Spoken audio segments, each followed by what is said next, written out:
another video.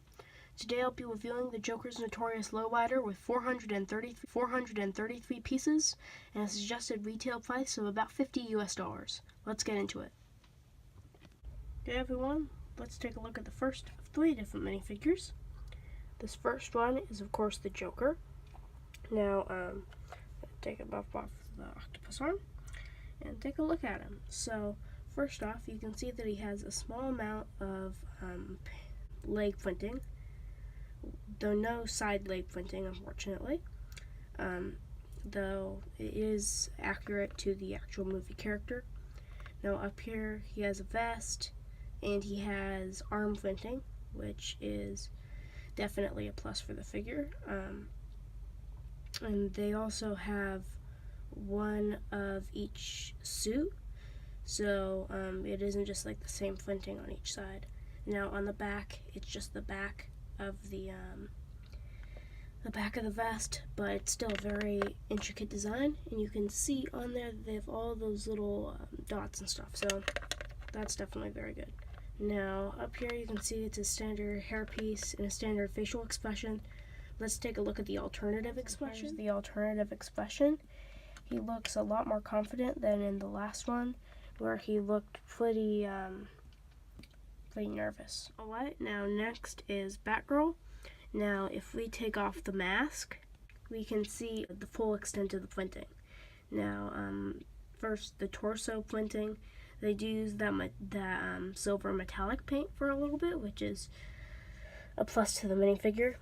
There's also leg printing on dual molded legs, and also side printing on the dual molded legs. So this minifigure is definitely very detailed.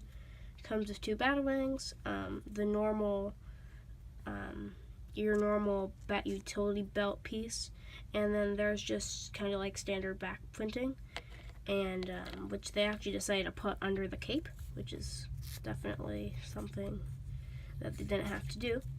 And then if you look right here, you can see there is another alternative expression.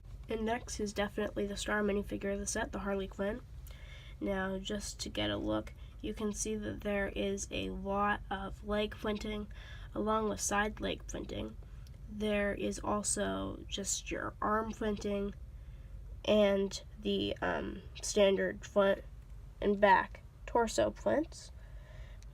Not to mention that there's this crazy, there's this crazy hair, which if you look inside, they actually had to mold a few different pieces. So then there's also, of course, an alternative face. So this is probably about as detailed as you can get a minifigure. It's time to look at the build, the Joker's Notorious Lowrider. Now, first off, you can see that it is fairly skinny, but not super skinny or super wide. It's still fits in pretty standard dimensions for a Lego car. And if we take a look at some of the details, you can see first off, there's just the grill on the front, the license plate. There's this really cool chicken, I think he called it a hood ornament, and I think I accidentally put it on backwards, so the chicken's pointing its butt at us. Now, look at the side of the build. You can see that there is the continued purple color, along with a lot of gold details. Now this side is basically symmetrical to the other, except for, of course, the other side has a clown horn attached, which is definitely very fitting for a Joker car. Finally, looking at the back, we can see there's the other license plate, the back license plate. There's the actual functionable spare tire, so you could actually take off one of the other ones, and this one's completely identical. And then there's also this trunk. Getting more into that later. Now let's take a look at the interior. Now to get better access to the inside of the car, I'm just going to take this piece of the top of the car off. Now first off, looking at the front, you may notice that the steering wheel is off center from the driver's seat, so the driver would just have to steer with one hand or have both hands positioned off to the side. You have the joystick or the gear shift, whatever you want to visualize it as, in the middle. And then there are the two zebra print seats. And then up here there's what looks to be designed for some form of glove box, but it doesn't actually open up. And the cool feature is that the seats actually move forward, and they are only attached by just one attachment point. Moving these seats forward gives us better access to the back area, where you can see there's some form of radio or cassette player or something in the back. But there's something else. There's these little buttons, and those play into a play feature around the trunk. Now, once again, if we look at the trunk, we can see that there are the tips of cheap liquid-fire missiles, meaning that if like if Batgirl or Batman was on the tail of the Joker, they could just pop the trunk, and then they just have to button in the back.